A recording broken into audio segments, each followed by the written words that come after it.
കർത്താവിൻ്റെ കരം നിന്നെ സ്പർശിക്കുന്നതെന്ന് ഓർക്കുക. കാരണം നിന്നെ കർത്താവ് ഓർക്കുന്നത് കൊണ്ടാണ് നീ ഈ പ്രാർത്ഥനയിൽ ഇപ്പോൾ പങ്കെടുക്കുന്നത് ഓർക്കുക.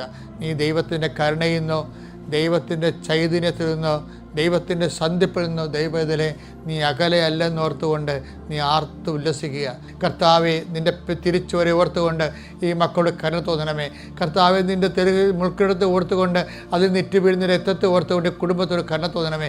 കർത്താവെ, നിൻ്റെ കുരിശ് മരണത്തെ ഓർത്തുകൊണ്ട് ഈ കുടുംബത്തിൽ കരുണ തോന്നണേ. സർവോപരി എൻ്റെ കർത്താവെ, അങ്ങനെ മഹത്വപൂർണ്ണ തിരുവുത്ഥാനത്തെ അനുസ്മരിച്ചുകൊണ്ട് പിതാവിൻ്റെയും പുത്രൻ്റെയും പരിശുദ്ധനാമത്തിൽ നിന്നെയും നിൻ്റെ ജീവിതത്തെയും നിൻ്റെ കുടുംബത്തെയും കുടുംബപ്പുറപ്പുകളെയും നിൻ്റെ ജീവിതത്തിൻ്റെ എല്ലാ വഴികളെയും എല്ലാ ലക്ഷ്യങ്ങളെയും എല്ലാ മാർഗങ്ങളെയും യേശു ക്രിസ്തുവിൻ നാമത്തെ ആശീർവദിച്ചുകൊണ്ട് പിതാവിൻ്റെയും പുത്രൻ്റെയും പരിശുദ്ധാത്മാവിൻ്റെയും നാമത്തിൽ